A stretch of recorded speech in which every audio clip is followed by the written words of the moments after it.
Assalamualaikum warahmatullahi wabarakatuh. Selamat datang di video pembelajaran sejarah pendidikan agama Islam. Pada kesempatan kali ini, kita akan membahas pola dakwah Nabi Muhammad SAW di Makkah yang mencakup berbagai tahapan penting dalam perjalanan dakwah beliau. Yuk simak bersama. Latar belakang dakwah Nabi Muhammad SAW. Sejak Nabi Muhammad SAW menerima wahyu pertama di Gua Hira, beliau mulai menyampaikan pesan wahyu kepada umat manusia. Dakwah beliau tidak dimulai dengan langsung mengajak orang banyak, namun dengan pendekatan yang sangat hati-hati dan penuh strategi. Ada dua pola utama dalam dakwah Nabi Muhammad SAW di Mekah, yaitu yang pertama dakwah secara rahasia atau sirriyah, dan dakwah kedua yaitu secara terbuka atau jahar. Yang pertama dakwah rahasia atau sirriyah, yaitu pola dakwah yang diterapkan oleh Nabi Muhammad SAW adalah dakwah rahasia atau sirriyah. Pada awalnya, dakwah beliau dilakukan dengan cara yang sangat tertutup. Nabi Muhammad SAW mengajak orang-orang terdekat seperti keluarga dan sahabat untuk memeluk agama Islam. Orang pertama yang menerima dakwah Nabi Muhammad SAW adalah Khadijah radhiyallahu an, yaitu istri tercinta Nabi Muhammad SAW, yang kemudian disusul oleh Abu Bakar radhiyallahu an, Ali bin Abi Thalib, dan juga Zaid bin Haristah radhiyallahu an. Mereka adalah beberapa sahabat pertama yang beriman kepada ajaran Islam. Dakwah yang dilakukan secara sembunyi-sembunyi karena Nabi Muhammad SAW tahu bahwa kaum Quraisy akan sangat menentang ajaran baru ini.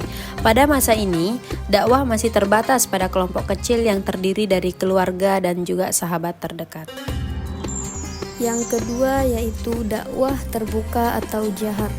Setelah beberapa waktu, Allah memerintahkan Nabi Muhammad SAW untuk menyampaikan dakwah secara terbuka atau jahar. Nabi Muhammad SAW tidak lagi hanya berdakwah dalam lingkaran keluarga dan sahabat terdekat, tetapi mulai menyampaikan ajaran Islam di depan umum, bahkan di tempat-tempat keramaian seperti di sekitar Ka'bah. Inilah saatnya Nabi Muhammad SAW mengajak orang-orang Mekah untuk beriman kepada Allah dan meninggalkan penyembahan berhala yang sudah menjadi tradisi mereka. Namun, dakwah secara terbuka ini mendapat tantangan hebat dari pemimpin-pemimpin Quraisy seperti Abu Jahal dan Abu Sufyan. Mereka berusaha keras untuk menghentikan dakwah Nabi Muhammad SAW dengan cara mengancam, mencaci, dan bahkan menyiksa para pengikut Nabi.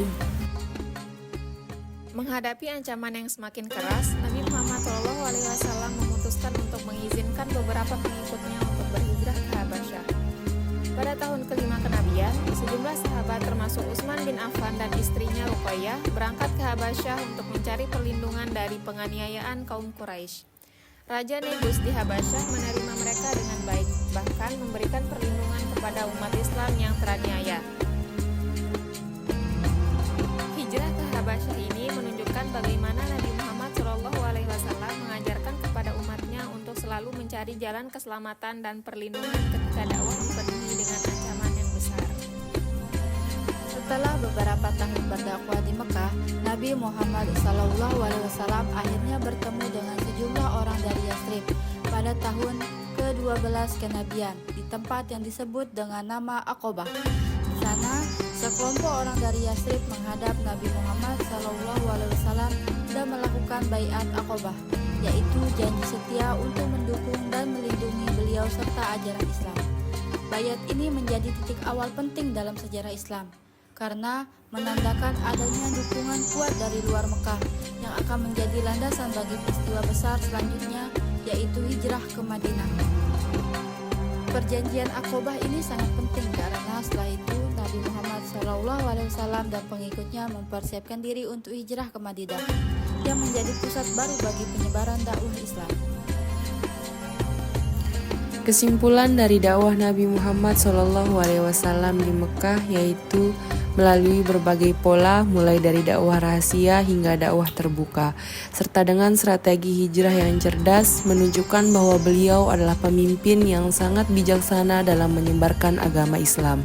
Setiap langkah yang diambil oleh Nabi Muhammad SAW penuh dengan hikmah dan pelajaran bagi kita semua, khususnya dalam menghadapi tantangan dan rintangan dalam hidup.